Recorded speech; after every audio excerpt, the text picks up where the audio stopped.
Soup, it is a great lunch or dinner alternative, especially this time of year. And if you're tired of chicken noodle and tomato, it might be time to try some gumbo. Chef Jon-Paul here to show us how to make this. This is a New Orleans favorite. So yummy.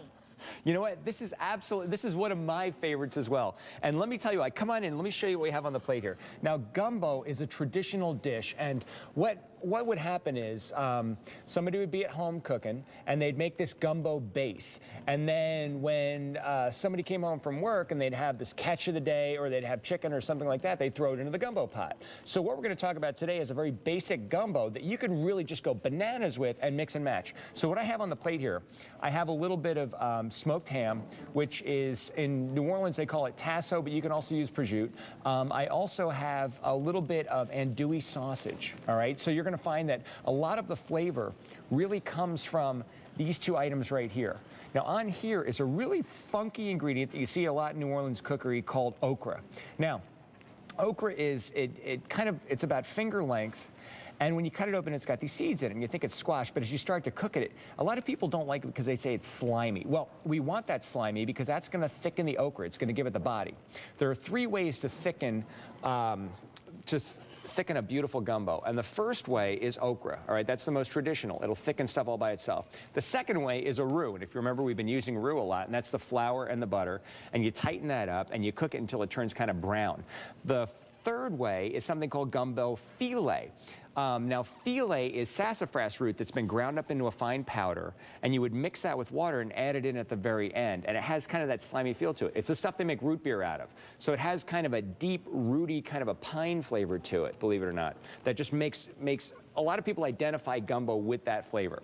So you can make it with this, and if you want to pass some filet at the end, you can do that as well. So what I have in the pot here is I took my okra, I took some onions, I took my beautiful tasso or prosciutto, and a little bit of celery, and to that I'm going to add some bell pepper.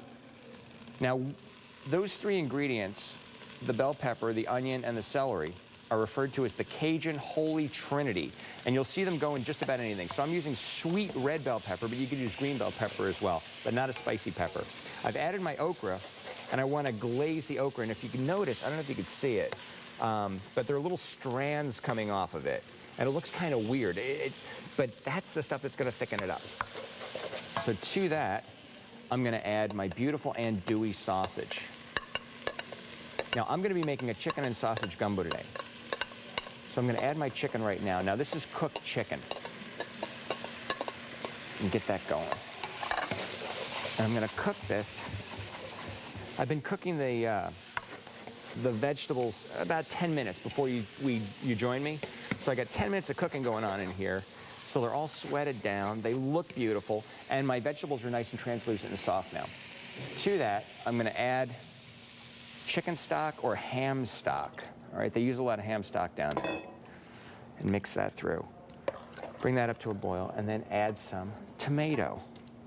Now, I'm using fresh tomato. If you're using canned tomato, mind the amount of sodium they have in there. Now, look at how thick that is. Very porridgey. Now, if I wanted to make seafood gumbo, at this point I could add my crab, I could add my lobster, I could add my shrimp, I could add my oysters, bring it to a boil and cook it through. My chicken can hang out a little bit longer. It's a little more durable. The seafood is going to overcook very quickly, so I want to put that in just at the end, and I don't want to cook it that long.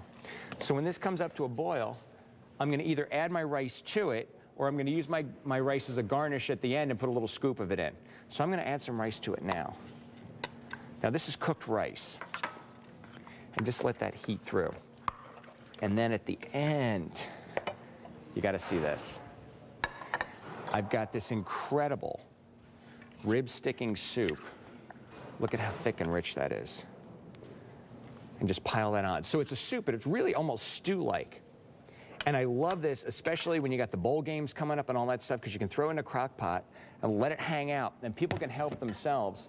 And of course, you got to pass the Tabasco. Now, the fun thing about this is I can have these bowls out, and I can put out a variety of hot sauces so people can mix and match. If I want to throw some scallions in there, I can do that too. Or you can make a gumbo bar where you have cooked shrimp, you have cooked oysters, cooked clams and all that, and people can mix in what they want. So have bowls of that already set up, and then add that to your hot gumbo base, and just throw a New Orleans party. That's what I'm saying. But it's the time of the year. It's rib sticking. It's going to fill you up, and the flavor is just unbelievable. Kaylee, you got to dig into some of this. I got to tell you, I was in New Orleans last week just to sample some of that Cajun. It's so good. It's amazing, isn't it? Yes. The depth of flavor, it's incredible. Will you promise to leave a bowl? You got it. All right. This one's yours. Thank you, Jon-Paul.